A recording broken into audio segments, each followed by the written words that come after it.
Why, when I walk into a wine shop or go to a tasting, is someone treating me like I am a complete moron? Or why does it feel like I'm walking into a movie where I don't understand anything that's happening here and no one's explaining it and no one wants to explain it to me, even though they're the producers of the movie and want me to like it?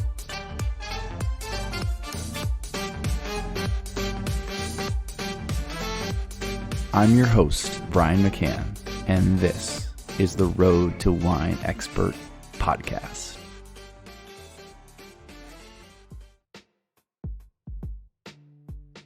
Elizabeth Schneider is a hero of mine, and likely yours too. Despite my never-ending quest to become a wine expert, I started out as a normal person who loved wine. If you happen to fall on the same camp as me, then you probably already know about Elizabeth's hit podcast, the aptly named Wine for Normal People. Elizabeth is a champion of making wine easy to understand and accessible to everyone. While there's dozens of episodes I love, my all-time favorite is her episode on champagne. That's episode number 167. It's a great example of what she does. Provides listeners with great insight into the region so that they can have the comfort and knowledge to explore it. And after all, we should all be drinking more champagne. So let's turn over to Elizabeth and learn how she started in wine and developed her podcast. I think that wine is a cross-section of many things, which is why it's interesting to me. It would be very boring if it was a one-note thing. So the greatest thing about wine for me is that I am a very intellectually curious person. I'm a real study nerd, like a school nerd. And I always did very well in school not because I was trying to get good grades, because I was genuinely interested. And the things that always interested me most, liberal arts person that I was, were things like, the intersection of history. I really enjoyed learning about, I think it's because I'm an earth sign. I love earth science. I find that really fascinating. Psychology, and to human nature. And all of these things are endemic in wine if you really take a look at it and you study it in a deep, meaningful way, as opposed to just looking at it as a beverage that you taste or that you're competitively trying to get into or you're trying to pass these exams. You lose really a lot of sight of what wine at its most fundamental, and when you speak to people who have it in their blood or have been doing it for a really long time. Fundamentally, it's agriculture, it's history, it's culture, it's all of these really amazing things. It's sensory, there's just so much there, and it changes all the time and every year, and it's geography and travel, all these wonderful things. So at that starting point, it was interesting to me, even in high school, and my parents would drink it and they'd let us have a little bit, and there was always some champagne at whatever big event that we had. And then when I graduated from college, after drinking lots of jug wine with Sprite and lots of Natty Light and lots of Goldschlager, which, you gotta love the gold. I feel like I'm rich inside from that. I wound up, moving to Boston. And Boston is, for its challenges, being an outsider, somebody from New York who moved to Boston, and it is a challenging city for people that aren't from there. It has so much to offer in terms of intellectual stimulation. So, I took pottery classes, I took classes, Spanish classes, Italian classes. There's access to continuing adult education everywhere. It was fascinating. And one of the things that when I lived with my sister, who's similar to me in this regard, she's an attorney, and the two of us lived together, and we were like, let's learn about wine. We waste so much money on bad wine. We have no idea what we're talking about. My dad was kind of a real snot about wine with us, and he was like, oh, I love this Barolo, Brunello. We were like, what are you even, we don't know. So we took this class through the Boston Center for Adult Education, and there was this guy, I will never forget him for as long as I live, John Miller. And he worked for a distributor, and he broke it down. He was like, you know what, this is wine. He was like a little bit rough around the edges. I don't know what he's like now, but he seemed to me, it wasn't a snot. He wasn't like the people that worked in the wine stores that I had this policy. There were 2 wine stores on the way home from the tea, from work. I worked in technology at that time. And I would stop in one of them, and if anybody asked me any questions I couldn't answer, or like I felt like I was going to hyperventilate because there was so much choice, which is usually the case, I would just be like, you know what, I gotta go. And then the next one, like I would just have to pick something that was in my price range, and I would just pretty much buy the same thing every time, or I was just afraid to taste it. I was afraid they would ask me what I thought. It was just a very pressure cooker environment. So this guy was like showing us Alsace and Viognier, and he was showing us, stuff from Burgundy, and we understood the difference between grapes and regions. It was cool. Like I really looked forward to Tuesday nights. I remember it was on a Tuesday night.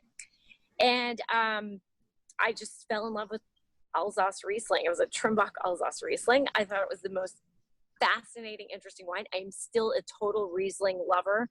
This was a very long time ago. I still love the grape. I still love Alsace Riesling. It's my go-to wine. When I met Jean Trimbach, I thought I was going to like pass out. It was such a fangirl moment. It was hilarious. He was wearing lederhosen, I think. Anyway, yeah, so that's kind of how I got into it. And then after that, I decided that I really wanted to do something in wine, but it's really hard to figure out what you can do like from the outside. You're in technology and you're thinking like, what do I do? I have a college degree. I don't even know what people do in wine. I don't understand this industry. It's a very insider industry. I didn't even know that you could go work in a wine shop and that could get you in the industry. I didn't know anything. And at this point, I'd lost John Miller's information, so I couldn't even ask him. So I decided to do what I was going to do anyway, which was get my MBA. And I, of course, did what everybody does before they get their MBA. I moved to St. John in the Caribbean and waited tables for 8 months. Doesn't everybody do that? Sure. Yeah. I just needed a break. So I took a break. It was my life sabbatical. It was life-changing. I realized that I could survive anywhere, that I could do stuff. I got a job. I had a place to live, which was much harder than getting a job. Banked some cash from being a server who would tell people that I was studying for the GMAT, to take the GMAT on St. Croix, which I did. And then I got into the University of North Carolina, went there, some of the best years of my life. I love that place so much. And then got recruited by a huge, massive hulking winery and started working in the wine industry, and got to see a lot. I mean, I learned more in those 4 years than I don't know how you would ever pick up that kind of information. It was intense. It was terrible. It was amazing. I mean, all at the same time. So I learned about wine from, basically the on-the-job training, living in California, traveling the country, speaking to people in all parts of the industry. It was outstanding. I mean, it was horrible because the company was horrible, but the experience was amazing. And then for personal reasons, if you listen to the podcast, MC Ice, my husband, was in Atlanta. So, and I really wanted to come back to the East Coast. So I moved back and we've been here. And then I was kind of forced because Atlanta is not a great wine market. It is not a very sophisticated wine market. I tried to set up a wine business here and I just couldn't do it. Nobody was really interested in the John Miller education school of thought, which is what I wanted to do. I wanted to show people that, but nobody was really that interested in paying for classes and stuff like that. So I started Wine for Normal People. I started as a blog, and then God love the founder of Hello Vino, Rick Breslin, who was like, "You want to start a podcast?" I was like, "What the hell is a podcast?" And we started it. He had a lot of other stuff going on. I just continued. I really enjoyed it. And that's how it went and how it's going. That's a pretty amazing story. All in. There's so much in there. I don't know where exactly to dive in next. I'm a strange bird. I think one of your questions was like, how would someone follow your exact path? There's no way. Yeah, I think that's a common theme that runs through a lot of people I've talked to for this summit. It's just that there's no way, like no sane person would try and replicate what I've done, is what most people sort of allude to. Well, it's that and a lot of timing stuff, right? Like I started the podcast in 2011 And also some of it, in podcasting, as it becomes more popular, it becomes more obvious that it's like a personality thing. A lot of people try to do podcasts, but I think that if you have a personality that people click with in your space, it's very helpful. I don't know if I started a podcast now, would it be successful? But I do know that, there's a certain, I think it's a lot of people, but there's a group of people that need help with wine, and I want to help them. Like, I really want to help them in a genuine way, not like be a not nice person about it, or talk about them nasty behind their backs or anything. I don't do any of that. So. Yeah, I totally agree. I think that's the highlight for me working in retail, is helping that person find the perfect bottle. Well, for whatever reason, whether, it's some guy who comes in and he and his buddies are, have a baller wine club, or someone's looking for, the perfect $15 bottle to go with their dinner. And to them, $15 is a lot of money to spend on a bottle of wine. And that's fun too. So, I love that each person presents like a new problem, which is, why I do what I do. Cause it's like, it's a little bit of teaching, which is where my background is in formally, and a little bit of education, and then sharing some wine knowledge, like connecting. It's, a lot of passions coming together. So, I totally feel you on that, like getting more people into this thing that we love. Yeah. I mean, it even goes like one step further for me than getting people into it. It's actually making people feel good and empowering them. I think that is such a funny thing about wine. I don't understand it. I never have. Why on this particular subject people feel that they do not want to share information, but it is something that is a problem in the wine industry, that people will share it in a written format, and they'll maybe sometimes share it if they work in a wine shop, but not always.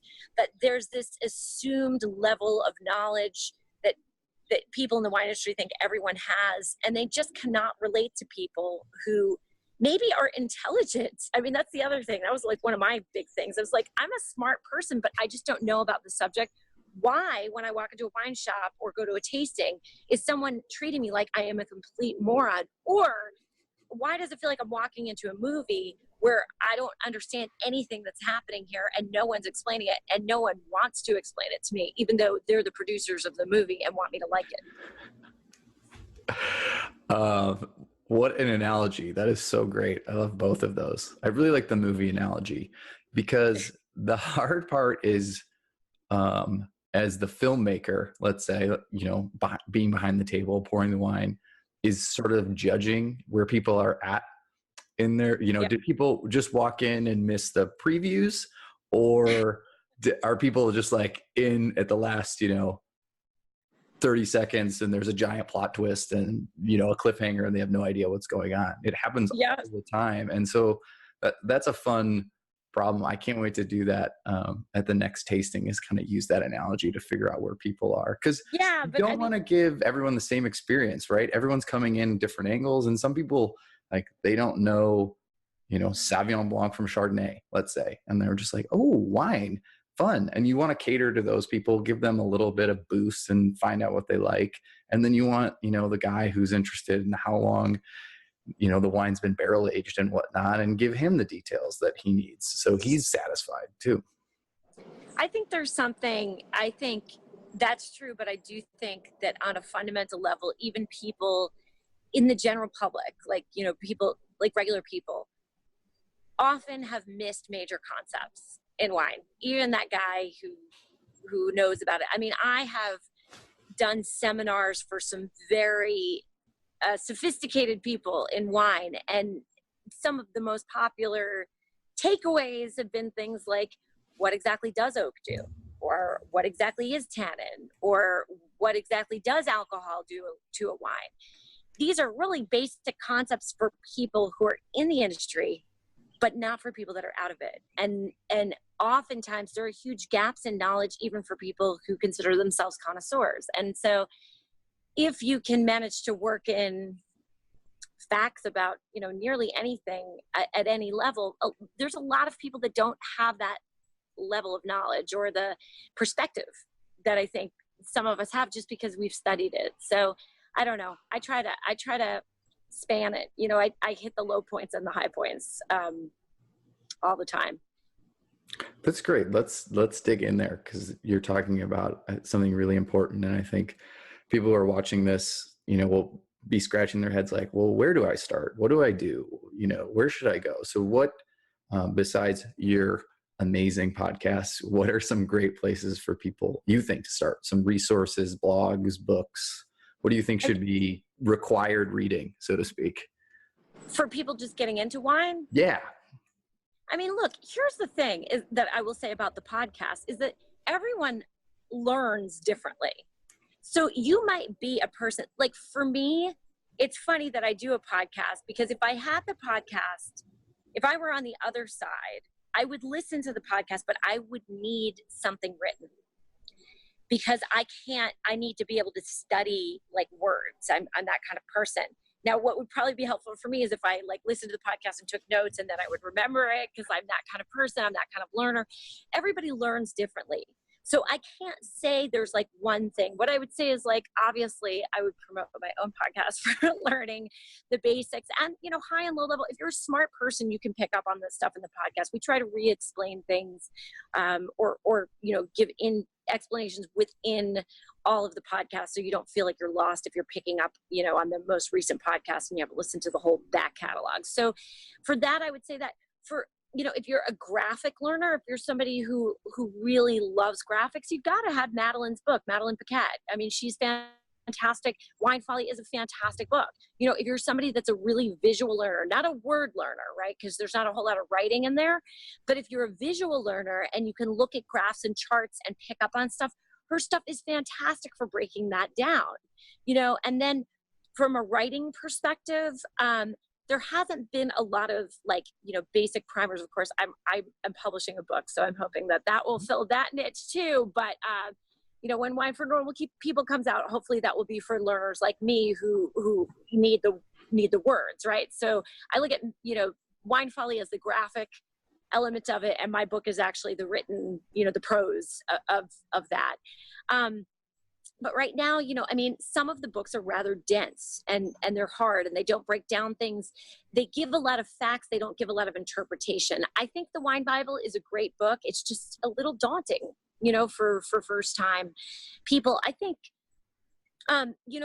there are a million blogs out there too with good information.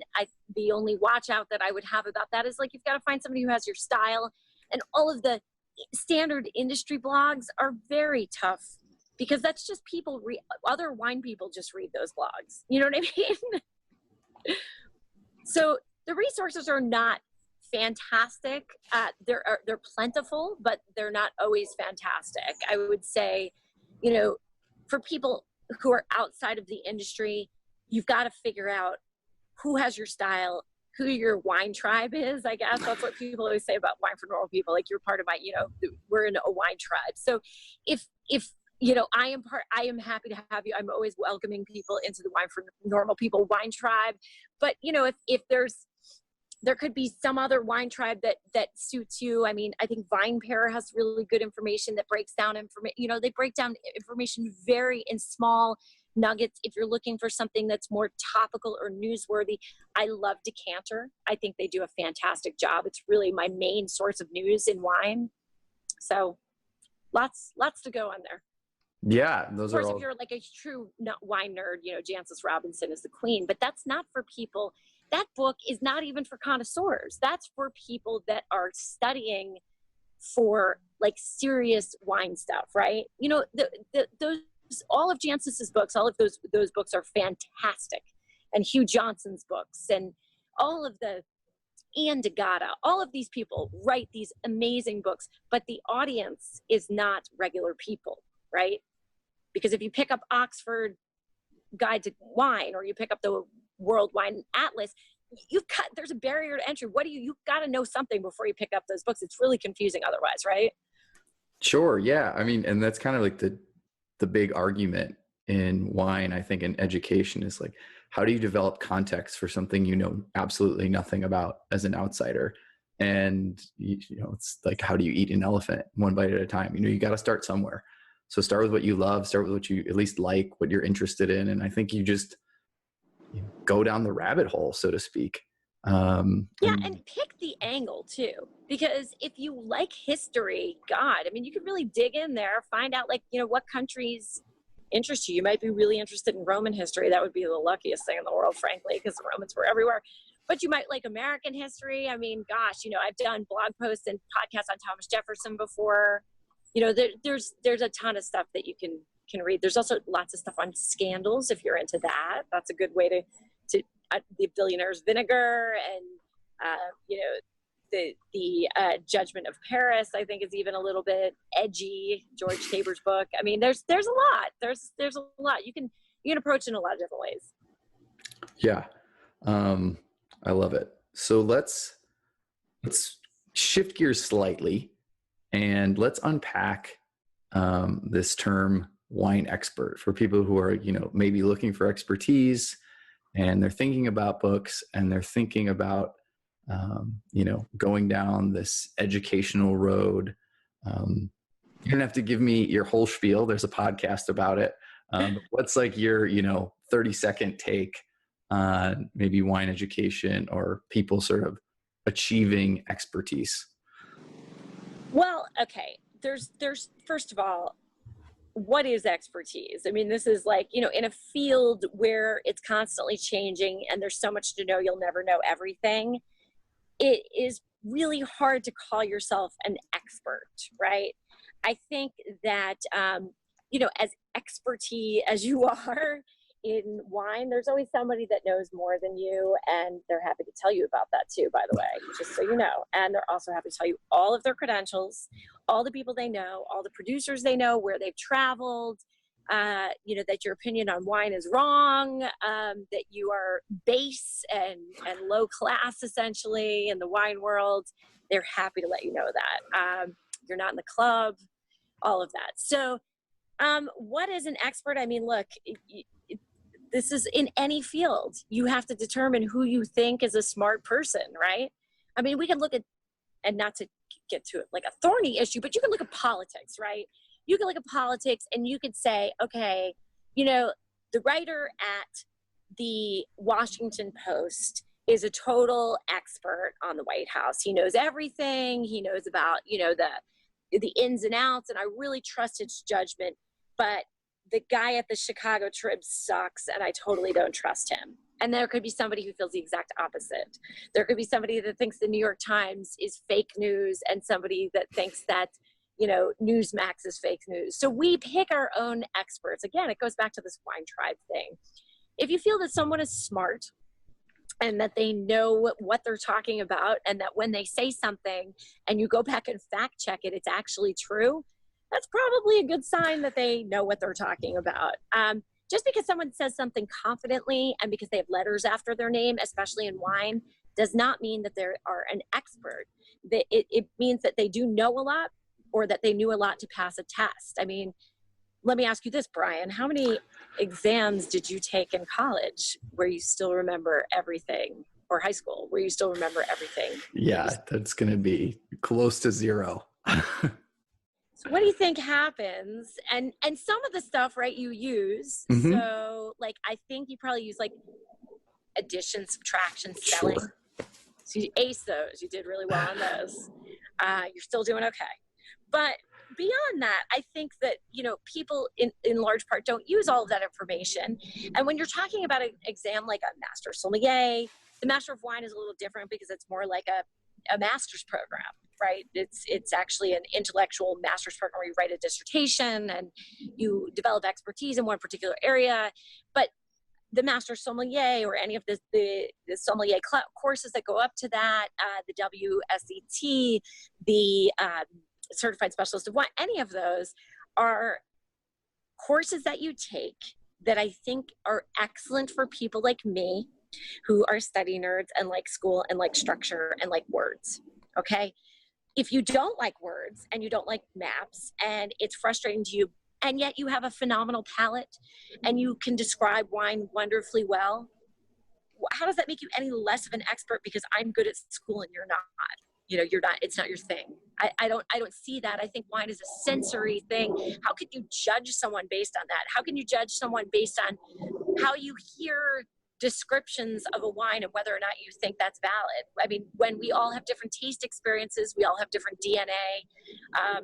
You want to hear something out of me about how I describe Riesling and I describe it in a completely different way because I have a different experience. Does that make me not an expert?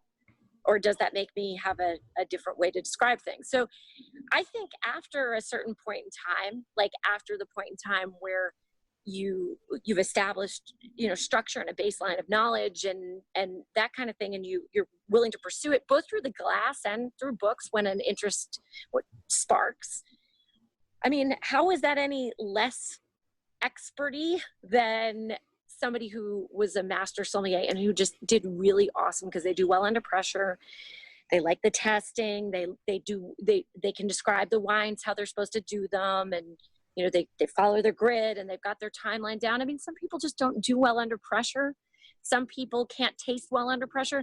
Some people can write beautiful, amazing tasting notes if you gave them time, but that's not what they're asking you to do. So I think we need to reevaluate, especially in America. We don't see this elsewhere.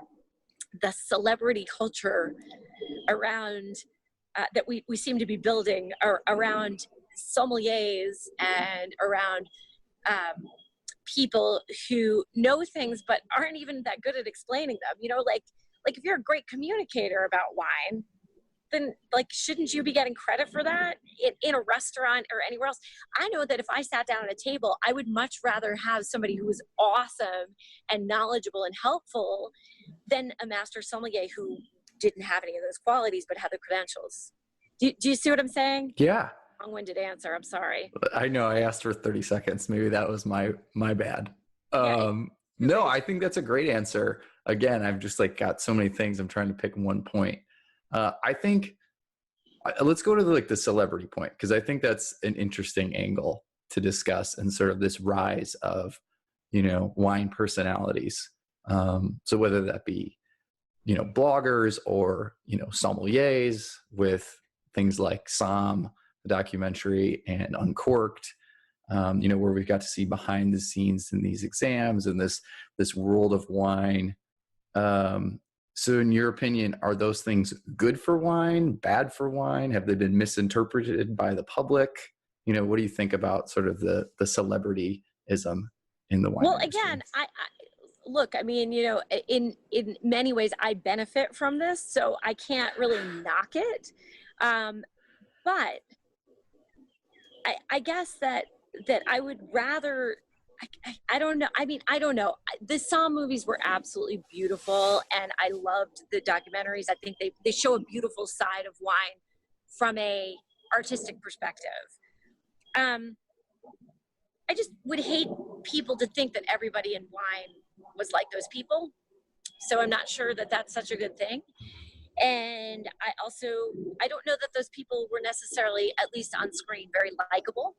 And I think that it perpetuates the idea that people in wine, experts or communicators or however you want to put it, are these kind of untouchable, very odd people, which is not the case, at least I'm odd in my own way, but not, there's a whole cadre of people who are just outstanding, they're cool people. And I don't think they're in the inside circle, and there's not movies being made about them. But I don't know. And I guess I have a little bit of a problem. Again, if you want to put somebody on TV because they can explain a concept really well, I think that's awesome. Or a radio show, that's awesome, because that's what, that's, in my opinion, like I said, that's true expertise in a relatable way. There's PhDs who can, do the background stuff. And then there's spokespeople for those PhDs sometimes, or a few select PhDs who are really awesome at speaking with people and also doing the research, right? So if you take it from the academic world, the people that are really great at speaking are up in front of the press, and they should be, because we need their help, right? So I don't begrudge those people, as I hope nobody would begrudge me for being able to explain wine and talk to people, right?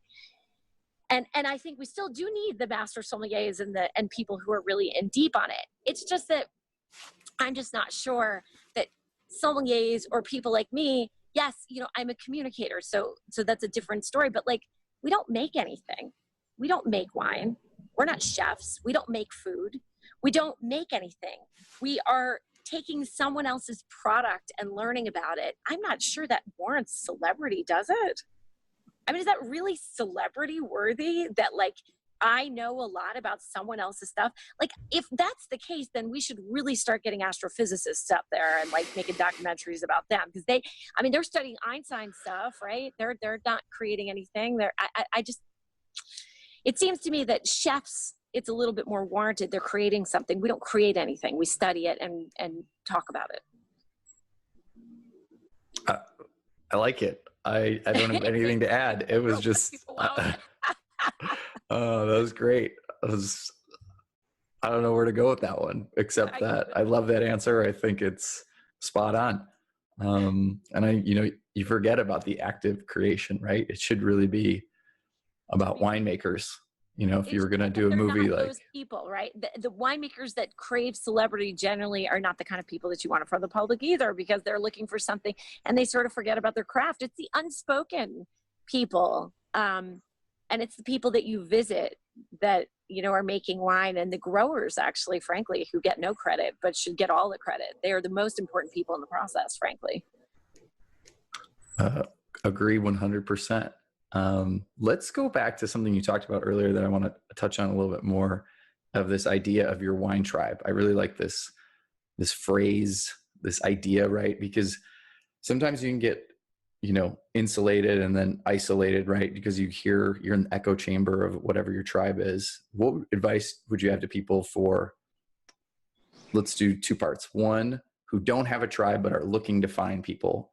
And then, for people who have an existing tribe maybe and want to join something else, or, I guess it's one and the same. How do you just find people for your tribe? What's your advice? I mean, the internet is so great. This is where we go, right? I mean, I live online, obviously I don't live online, but like I live online and I find other like-minded people.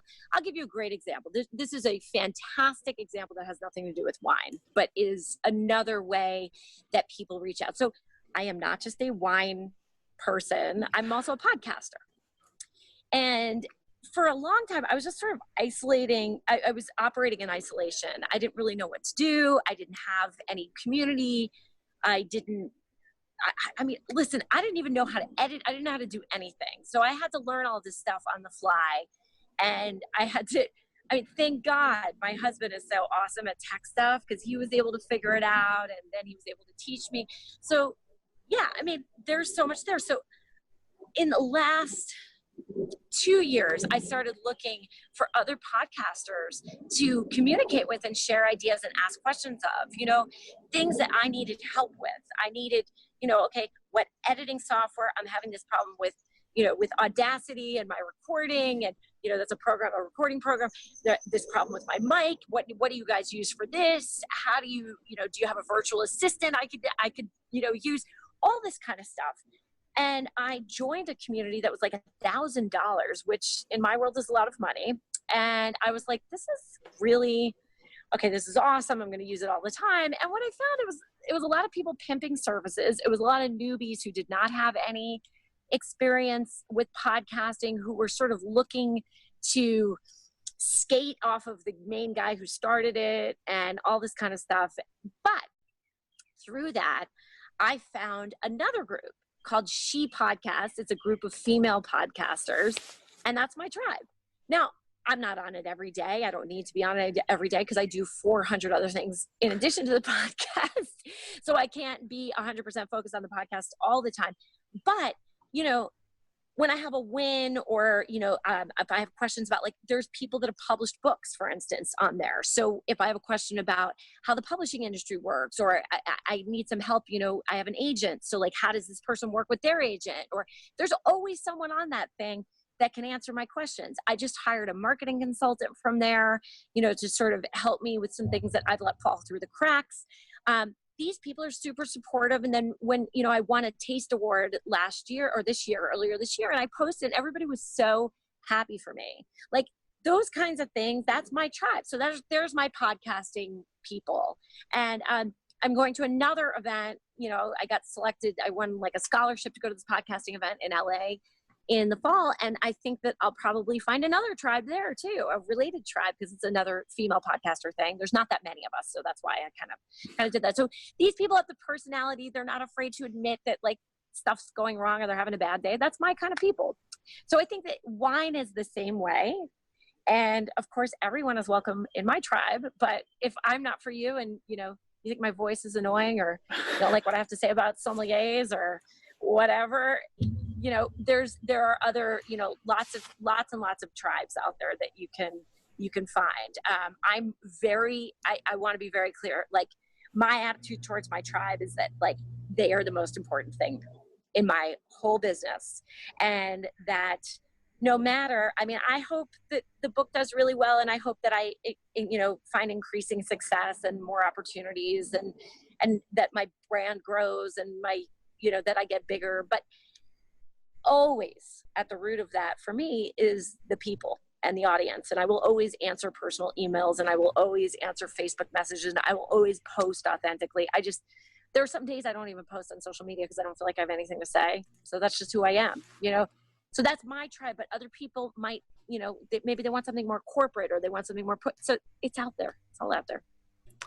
All right, let's jump into something totally different. We've talked about a lot of different things about industry in particular, but you know, you said earlier, you know, if you were starting over, you probably wouldn't start with a podcast necessarily.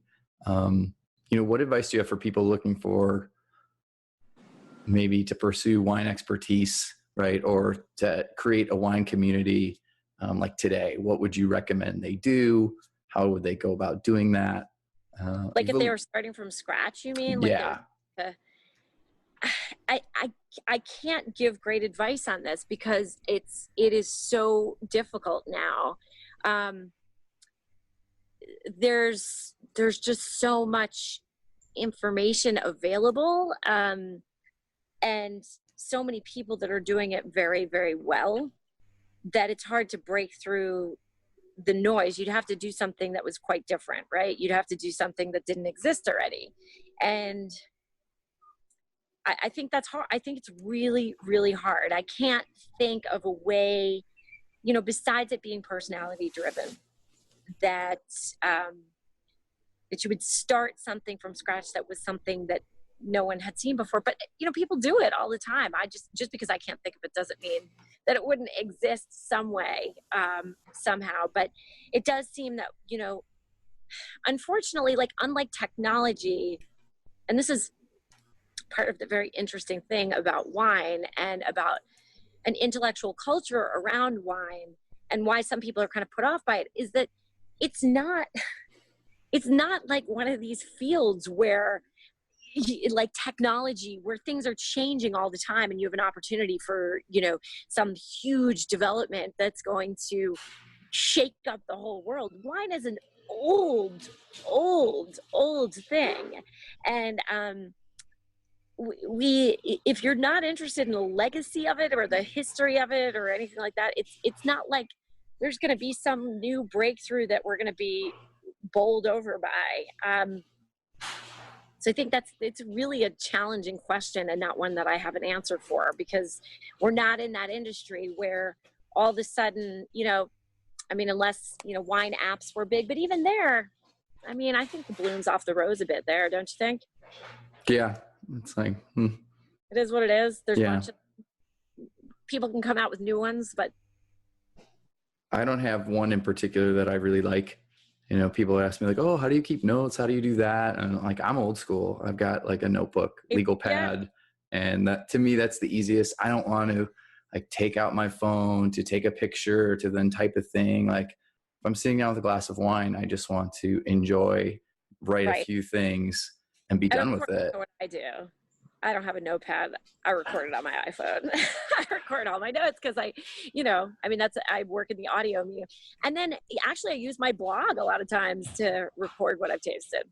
Yeah, that's a great option. You know, like pulling up like a voice memo or something like that is great too. Then you're hands-free. and you can just, sip and enjoy. Yeah. What's exciting to you in like wine, beer, spirits? What are you drinking and enjoying these days? Again, what's old is new. I will tell you, I just had this, if you want something new, I will tell you, I just tried a wine, Lacrima de Moro d'Alba, which is not from Alba, and it is not from Moro and Alba, but is from Le Marche on the east coast of Italy. It's the Lacrima grape. It's called that way. Some people say because it's teardrop shaped, but some people say because when the grapes get ripe, they start to cry a little bit, frankly. It is such a fascinating grape.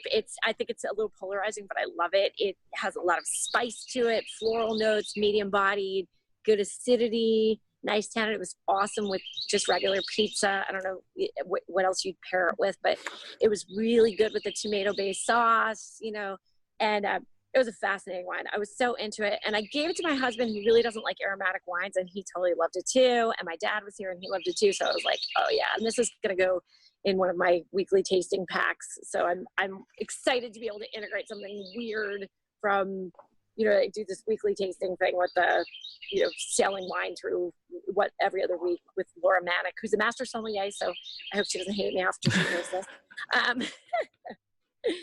And so I'm excited to be able to introduce that to people, but like old school, I've been drinking a ton of Rhone, frankly, white Rhone.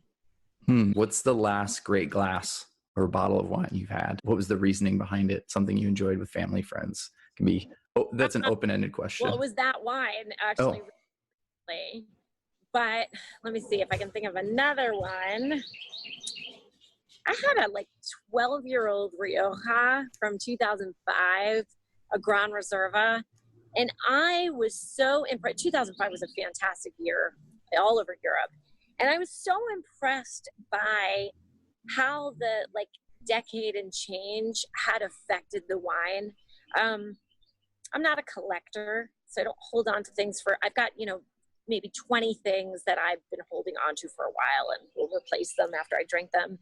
But this was a really awesome evolution. I'm excited. I'm holding some 05 Bordeaux, which again, another really fantastic year for Bordeaux, because 05 was great everywhere, just perfect climate and all that kind of stuff. But this Rioja was it was so medium and yet so flavorful. It was kind of like all of these hidden layers of flavors, all the things that I like about wine. You just kind of discover new things with every sip. And it was great with food. It was great alone. And it was just a real delight. It was a delight to see a wine that had held up as it should have and was just a real stunning and tasty wine, and everybody enjoyed it. It wasn't polarizing, which is always nice. Wine can be polarizing. For sure. Well, I think that's a great spot to end it. Before I let you go, what's the best way for people to get in touch with you? I am on Facebook, Instagram, Twitter, but Facebook's Wine for Normal People, Instagram's Wine for Normal People, YouTube is Wine for Normal People, and then Twitter, here's the big twist, at Normal Wine, because it couldn't fit Wine for Normal People in the handle. And of course, winefornormalpeople.com, and I'm on iTunes and any place where you can get a podcast, Wine for Normal People. It's all pretty easy. This interview was done 2 years ago, and in it, Elizabeth mentioned her own book. Well, in the very exciting news department, her book, Wine for Normal People, a guide for real people who like wine, but not the snobbery that goes with it, will be available everywhere November 5th. I've already pre-ordered my copy, and if you're a fan of Elizabeth, you should do the same.